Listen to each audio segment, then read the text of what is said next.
Congratulations. You are starting your own firm, right?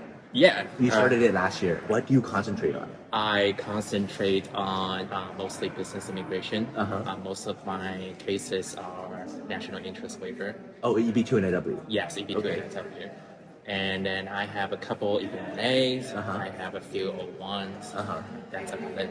And so your life, right? You talk to clients, you sign cases, you collect documents, and you start thinking and you start writing. And then you put everything together and you submit. That's more or less your life right now? Yes, that's the to put it simply. What do you enjoy the most? Like the thing that you would almost do for free in a sense? I get to meet clients from all different industries. Mm-hmm. They could be electrical engineers, Right. they could be medical doctors, scientists, and I can see their achievement. For example, how they utilize certain patents. All these things is very fascinating. I think that's why I enjoy the most, to see the client's achievement and have them tell their story, like how they got to where they are right now. I mean, even though you just started your firm, you've been doing this for a long time, and you have a lot of success with EB2 and AW as well as EB1A cases. What do you think you want to do next for your firm? Throughout the years of my practice experience, I found out there's a lot of misinformation out there. Totally. For example, I have a lot of clients that came to me, be like, oh, lawyer rejected me because I don't have X number of citations. Right. I'm not qualified. Right. Clients can be educated, and in order to get them to see the picture that, oh, I actually fit in. Do you really enjoy writing? I see you post a lot on your LinkedIn. I love writing. I love the way that I create the legal writing encompass the immigration law, but in a creative way. That sounds perfect. I think you solidifying your expertise, really disseminating knowledge, you could really build up your brand, and then you'll be able to service a lot of clients. The managing a firm is actually a completely different activity, skill set, passion, than doing a case well. We met each other last year at AILA, saw you in New York. It's cool that you actually followed one of our channels. Sometimes I feel like if I get stuck with some strategy and thing, I was like, hey, let me go to Joseph to see what he has with the video. And now I get The idea. I get a little bit hints, Yeah. right? So Joseph has amazing videos. Thank you. Yes. But yeah, so where do you think your immediate next step is? Actually, my firm's been very busy. It's really busy now. Yeah, right? like the caseload just flooding in. A lot of clients sign because of word of mouth. Yeah. I'm very involved with the international student community here. Right. A lot of clients sign because they Right. know about or they know me. Yeah. So I think the next step, immediate step, probably be hiring. Have you hired your first staff yet? No. Oh, that's I am exciting. scared. Are you scared? Okay, what are you scared of? Let's start there.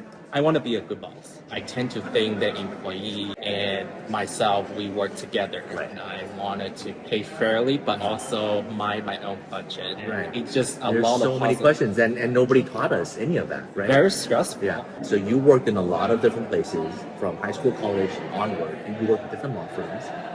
What were some of the best things that they did? One thing that I could think of, I really like. One of my internships was when I worked for the federal judge. I really enjoyed the environment where I can learn a lot. Yes, I was an intern, but I was respected. The judge saw me more of like a friend/student Right. type of relationship. I was really benefited, and I learned a lot. That is the one that I could think of. So let's drill into that. If you apply that same environment and you create that same environment for your paralegals, you are already going to be leagues ahead of what the normal industry is. My advice is that other people are not like you when you were an intern.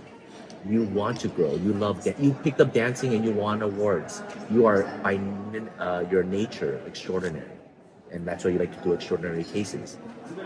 Some paralegals, people who just graduated high school or college, they might not be like that. They don't want to learn. If you focus on an environment where you push them to learn, you demand them to learn, you actually might drive them away. So you want to be mindful of what they want. The respect is important. You keep that respect there. If you tap into that, the respect will be constant. It doesn't matter who a person is, constantly creating that environment where they feel respected, that's important. But not everybody likes to learn. Not everybody wants to learn. In fact, if it's a choice between making more money and learning, they would want to make more money. But not always. Some people want to learn more than make more money. It's actually a very interesting dynamic. Some people want autonomy, and some people want to be micromanaged. Some people want to be told, do this and this and this, because they will feel safe. If you give them a blank slate, well, just do whatever you want, they will feel like you're directionless, you have no vision, they will complain that to you. But just be mindful of the different people that you're going to be engaging. When you hire people, it's just as much about you as them. The goal is, it's like dating. You're trying to find the perfect match. So somebody might say it is extremely hard. It's extremely hard. But luckily, it's easier than dating, I think. Because dating, you're only finding one, right?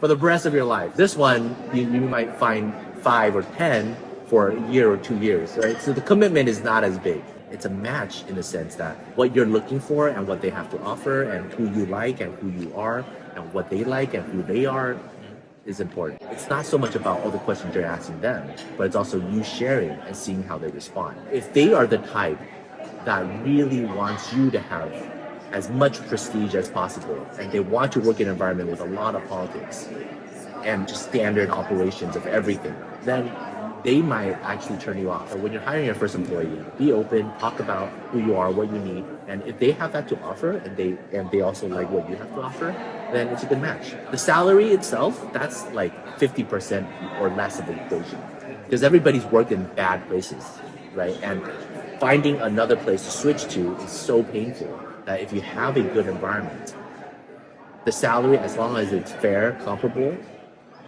that's not the main thing. The work culture, who you are as a boss, that's far more important. And those two things that you shared is way more important than what kind of coffee the company is able to offer. And stuff. So. Sounds great. Well, thanks for the amazing advice. Now I have a more clear picture of, when it comes to hiring, people management. Yeah. Thanks so much. Anytime. Take care.